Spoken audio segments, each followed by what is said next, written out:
Listen, I'm sure you are too. I had the privilege of reading this play, which I did several times. I read this play, and I had no idea. I wanted to thank these incredible actors. Really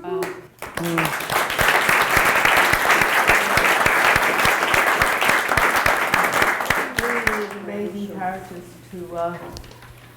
to us tonight. I guess we can open the floor for comment. We have among us some interesting people who know a great deal about this price tag and what the price tag actually means, which I recently learned what it meant.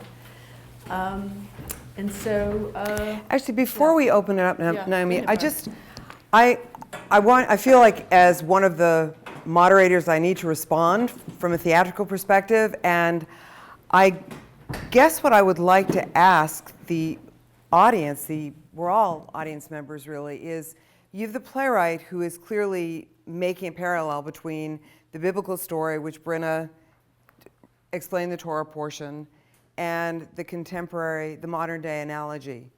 And you read the Torah portion or you hear the Torah portion explained, and oh yes, Eli was blind, he was blind, his sons were evil, they were abusing women on the steps of the temple, they were abusing their authority, and bad, bad, bad. But here in the contemporary analogy, is it so black and white? I mean, I don't even want to get into whether it was black and white in biblical times in the 9th century BCE, but she's making a parallel, and yet how apt is the parallel?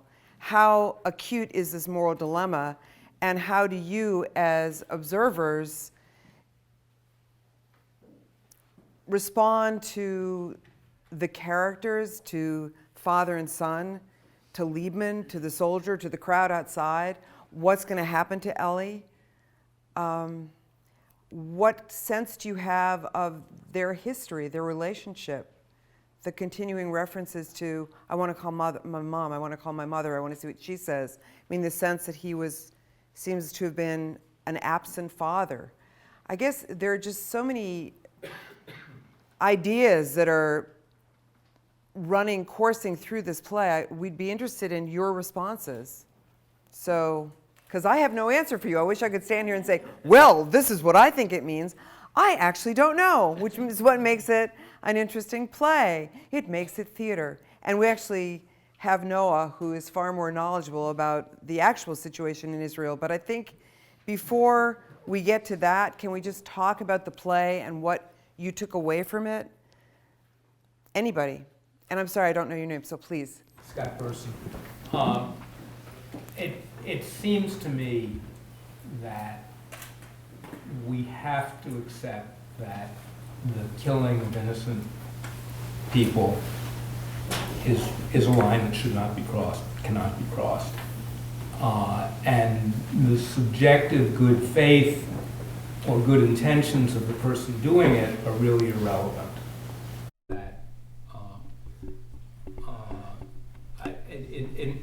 In my mind, I think the playwright does an excellent job of displaying the moral, world that these characters live in, but it's profoundly skewed. It's a profoundly skewed moral world, and I was sitting here thinking of the historical analogs. I'm sure that Hitler wasn't making up his hatred of the Jews, that he felt that exterminating them was going to be the answer to Europe's problem. But that didn't make the Third Reich the Holocaust right. And a solution, even admitting the box that the characters find themselves in terms of the insecurity in the area, the solution that they moved to was a profoundly inadmissible solution. Yes, what I think is going to happen to the father, I think the crowd's going to tear him apart. And I think that the crowd will be put down. I mean, you've got a revolution going on, but I think that ultimately the monopoly power of the state, will crush them. And I can't say that I think that's a wrong result. So are you saying that the answer to everything is violence? I mean, here, Ellie is so opposed to what Hophni's doing.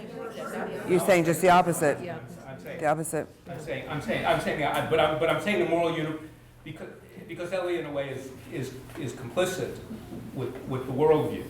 He's just a little bit more refined in the treating of the other, and he hasn't taken the step of saying, I mean, one of the things about democratic states is that they're messy, and they often have a hard time, moving deliberately, and they're inconsistent, and the Hoffney sense that, well, I'm going to fix this is, again, I'd say a profoundly inadmissible statement. It's not,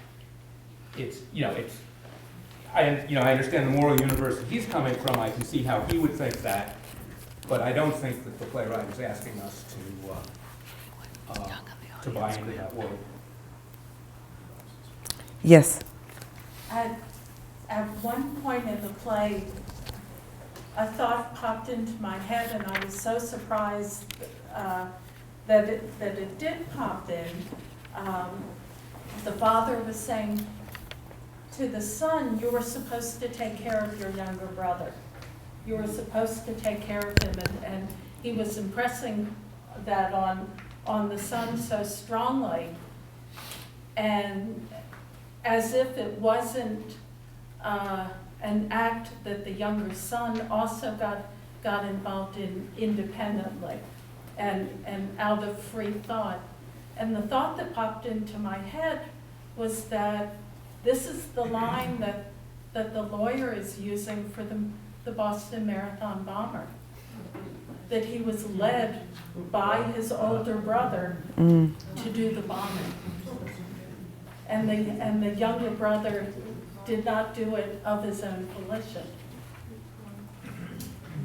And I don't know where that thought came from, but Very it did. Yeah, that is interesting. Other thoughts? Yes.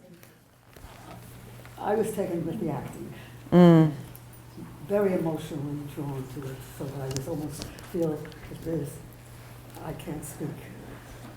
But I think it's a very confusing play in some ways. And for me, the confusion was that, and the one line that the young man says, "We are doing what you're all thinking."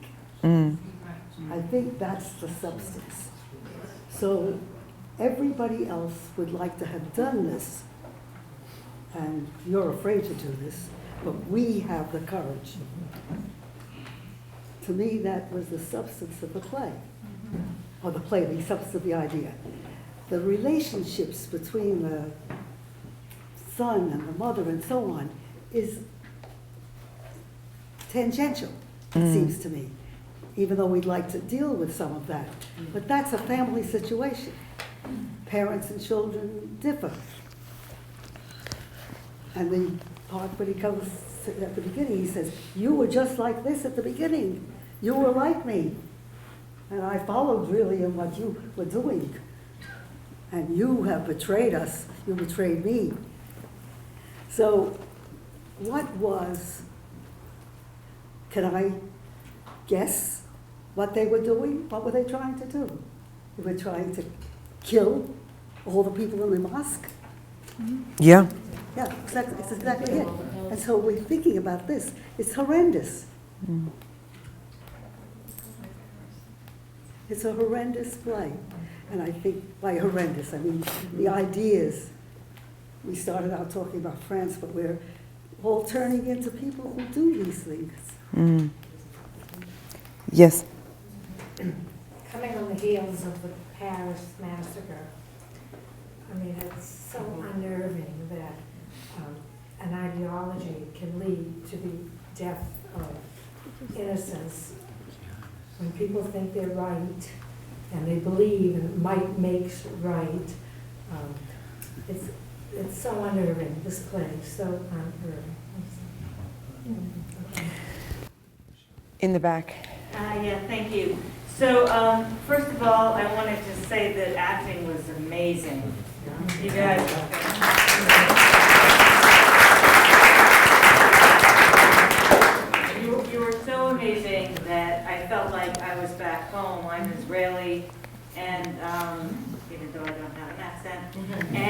Neither do I. Yeah,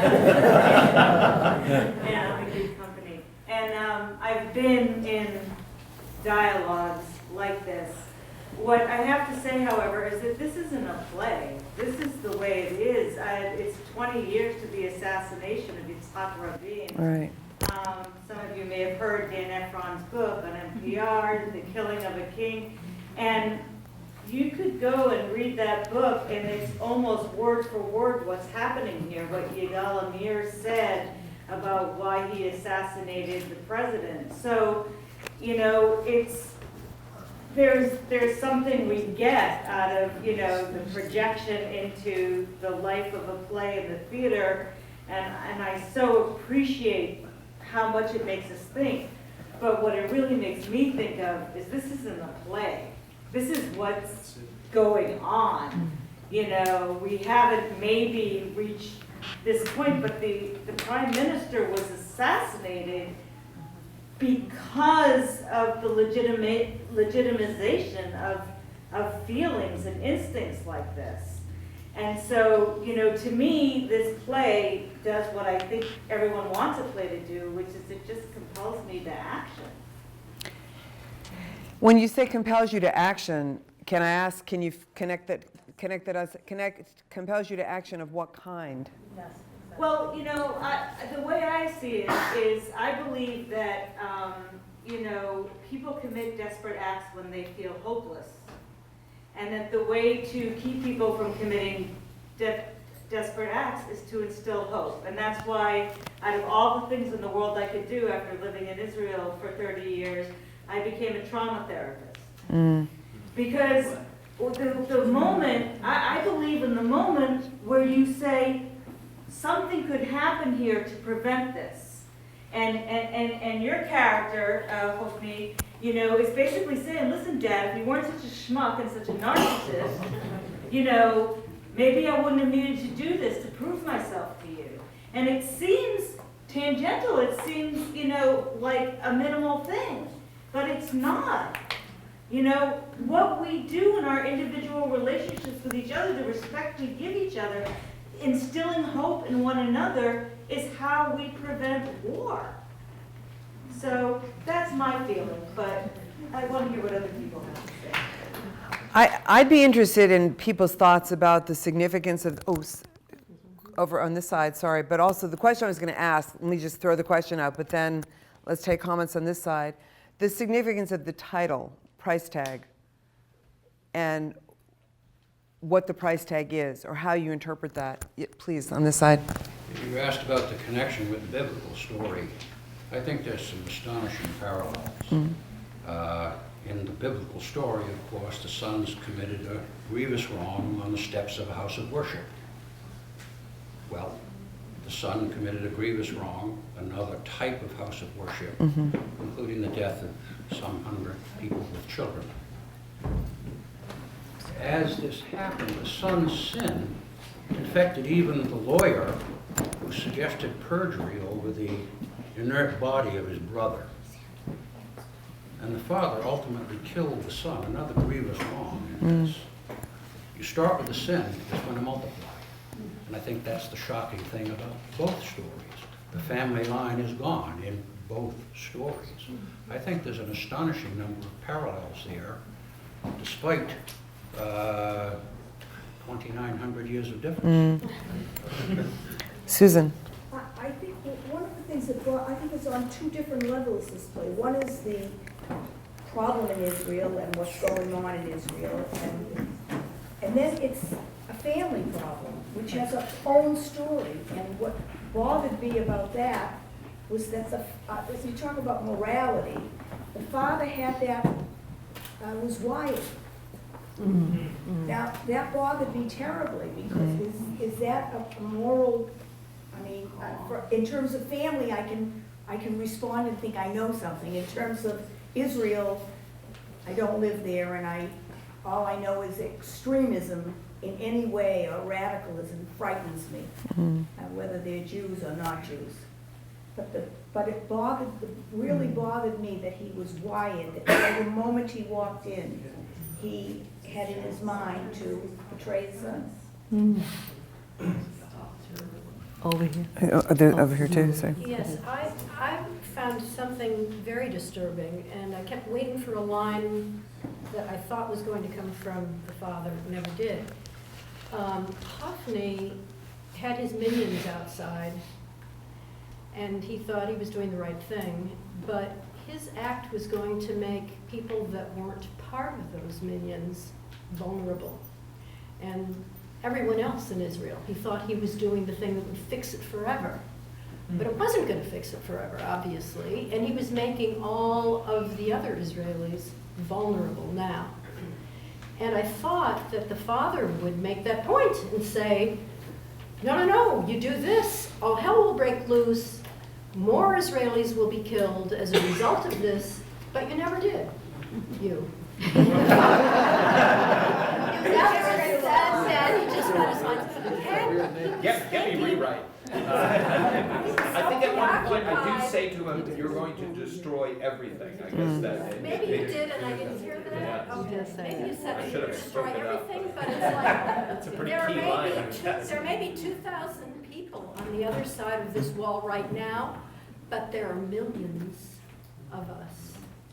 And instead, the father was preoccupied with the mother or the brother or his own dynamic. And the feeling of guilt that you had, maybe about not relating enough to the son or communicating with him. And there were a lot of surprises that came out that you had to absorb that you didn't absorb, so those lines never happened. Maybe he might have been persuaded, I don't know. No, but no way would he have been persuaded. I agree with you. I agree with you. Sorry, yes, please. Yeah, I wanted to respond to your question about the title and connected to what this eloquent Israeli woman talked about. It's hardly plays reality, and price tag is simply the actual name of the actual organization that's active in Israel. And whenever they burn a church or kill people, they have graffiti and they write the words Price tag.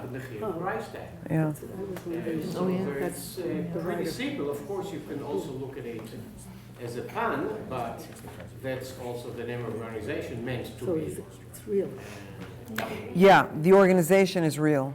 The organization is real. It's actual, it's still, unfortunately, alive and active. And the guy was looking at somebody, yeah. Yeah.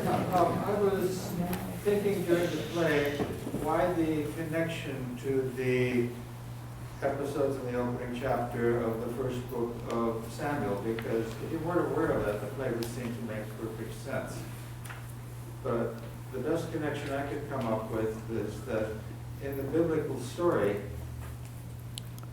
this is just the beginning of the story. As was said, God calls down destruction on this family. The two sons die, leadership and power is taken away from the family, but then something else happens. This is the prologue to the rise of the prophet Samuel, who at this time is actually living in the house of Eli and his sons in the Bible. Samuel, of course, is an incredibly righteous person, a good leader who later on is a thorn in the side of the monarchy once it starts.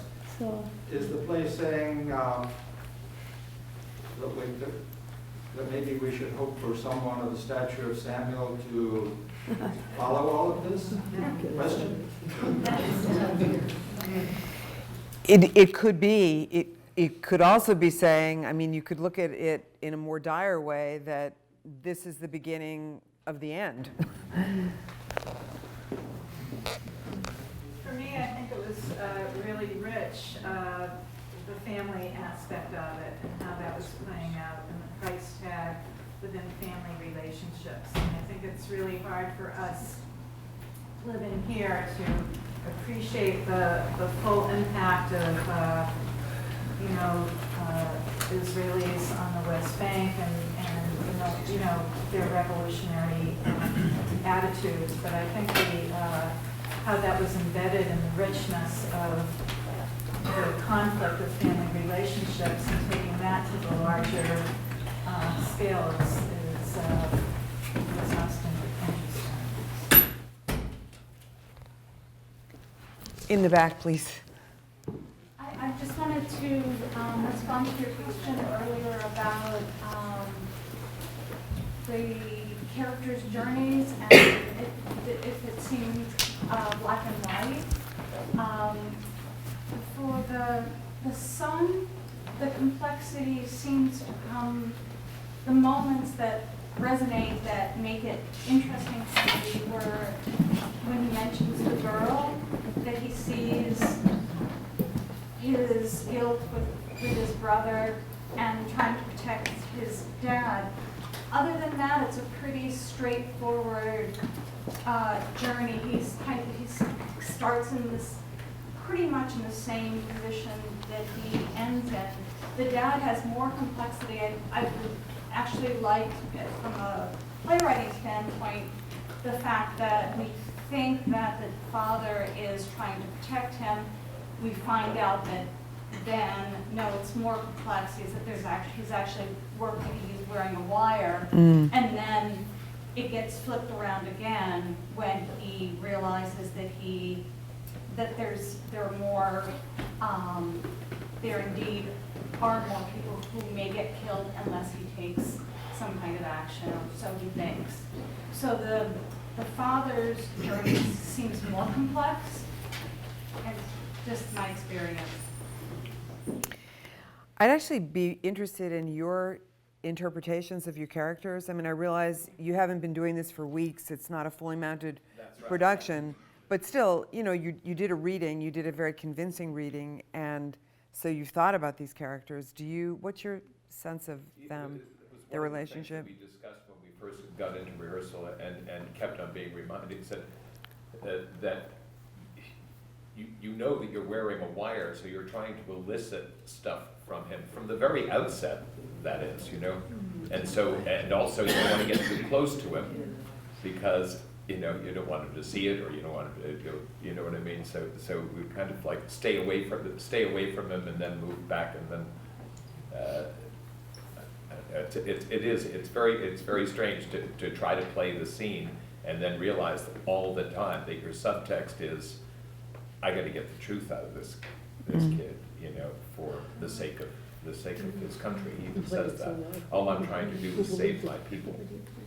Do you think he was planning on murdering you all along? That what? That he was planning on murdering his son all along? I don't feel that way. I don't think so. I think, you know, because he didn't know he was going to get the gun from the soldier, unless the soldier was in on it too, you know. But no, I don't think so. I think that's a realization that he has when he realizes that his son is really Gone to the dark side. Yeah.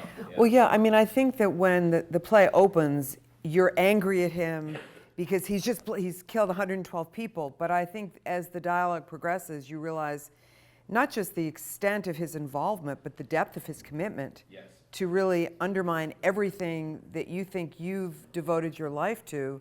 And I feel a lot of it was both saving the country, but it was also saving yourself, saving your face, your position. You know, that here you are, a member of the government, and your son says you're corrupt. Everything, he's going to destroy everything you've worked your life for. So it's both saving the country, but also saving you. I mean, the father saving himself. What about That's something to think about. Yeah. That makes him a bit more self-serving, doesn't it? Yes, oh, Shad. Can I say something? Please. The thing about the wire, it's the only aspect of the play that I think doesn't make sense. Okay, it just doesn't make sense.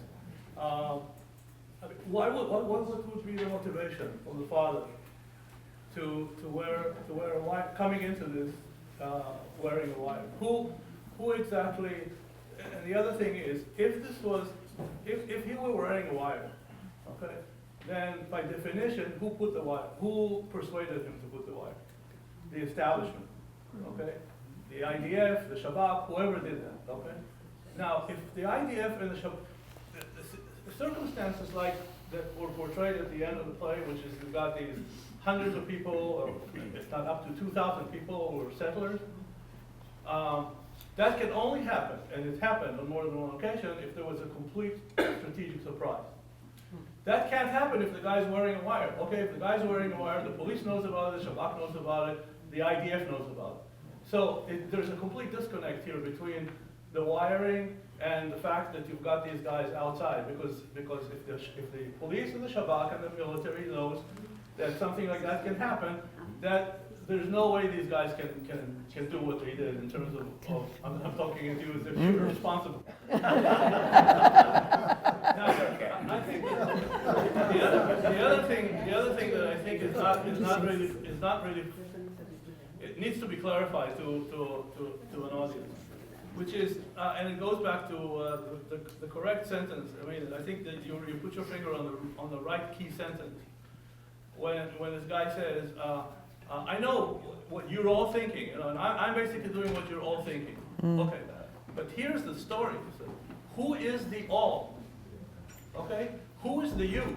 Who is the you? See, and here's where my interpretation of this, because his father can't come from the left, right? I mean, these are two kids that have gone to the most extreme right organization called. So my interpretation is that their father probably comes from a place that was essentially the ideological parent of these guys that went way to the right. Okay, so most likely because the children are religious, it probably is a guy from the National Religious Party. Okay, and he's probably a member of the Knesset in the National Religious Party.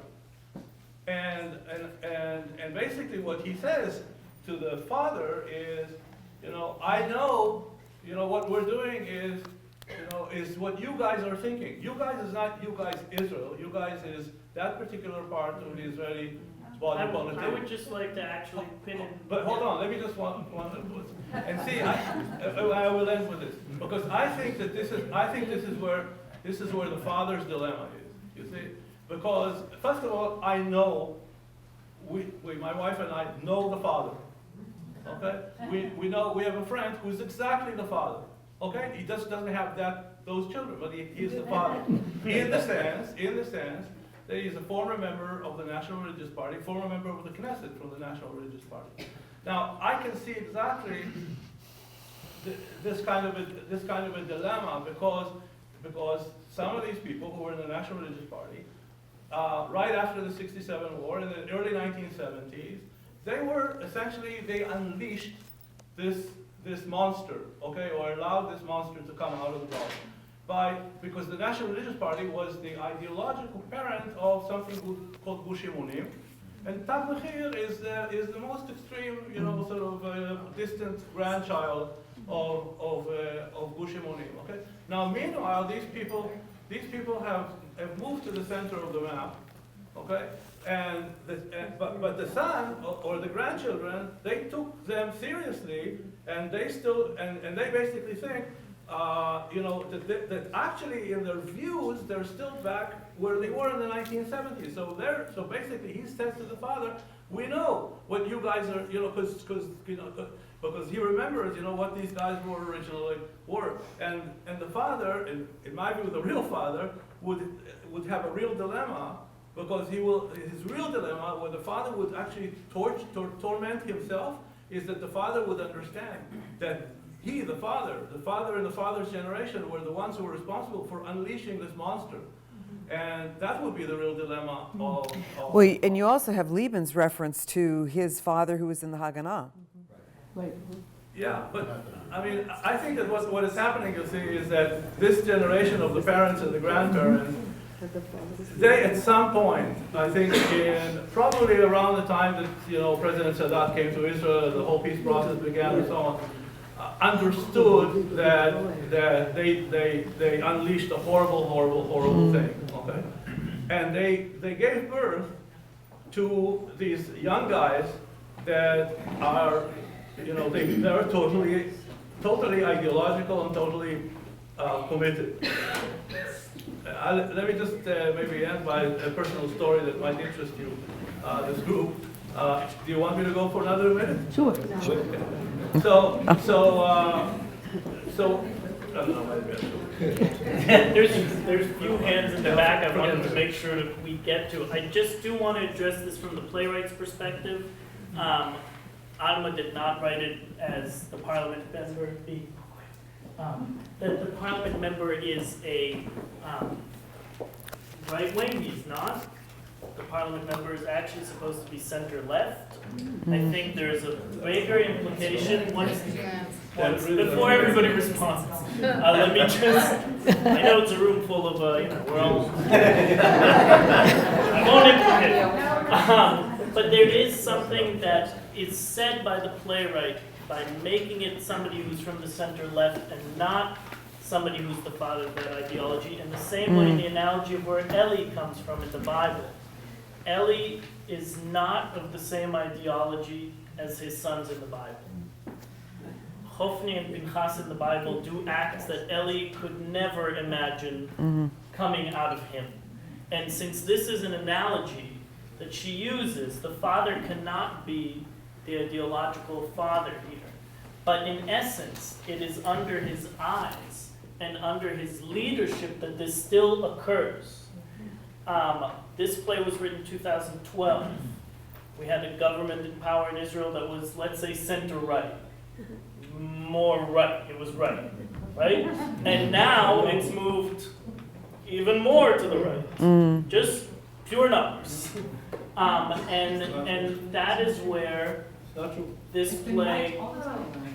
Has to move over the right. Still right. It's Victor Lieberman's party is out of the government.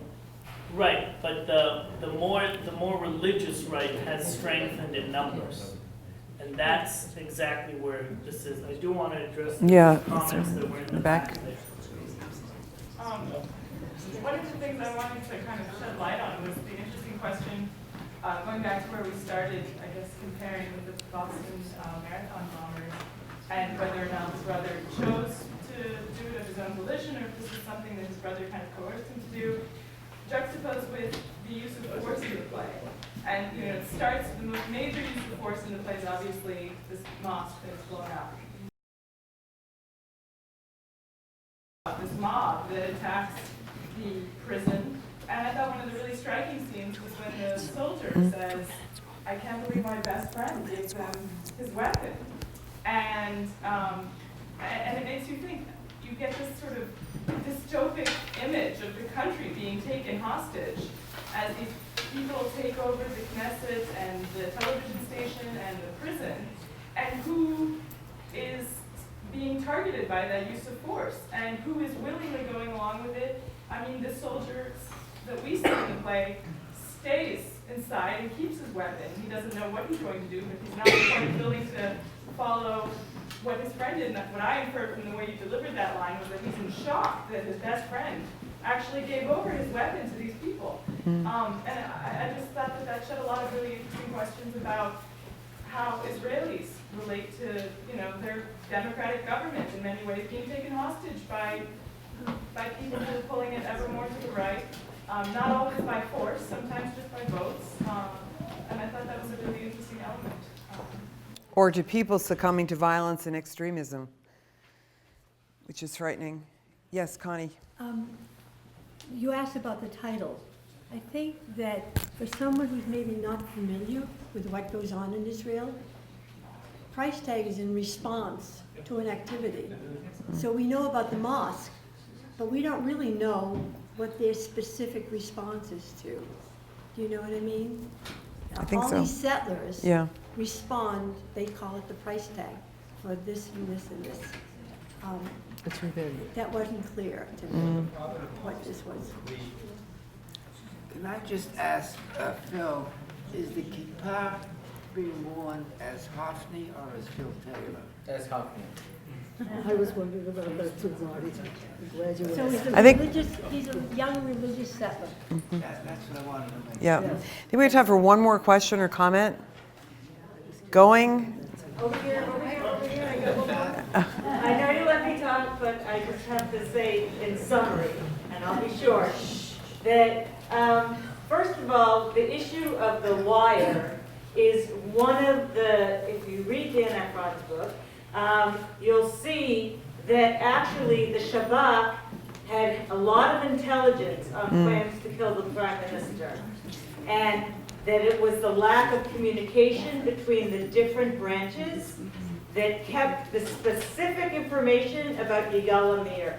So that, in my opinion, the fact that the father is wearing a wire is not to hurt or betray his son, it's to protect his son from getting beyond a point of no return, which is what happened to Yigal Amir, and no one has protected him. The second thing I want to say is there's no point in getting into a whole back and forth about different political parties. What I do recommend is people see the film Uncensored Voices, which was shown at the Boston Jewish Film Festival, and it shows how what happened after, as a result of the 67 war, the Six-Day War, when Israel captured the occupied territories, has created the situation where we are today. And that's all. Thank you. Thank you very much. You've been a very attentive audience. Thank you to the actors. Thank you, Guy.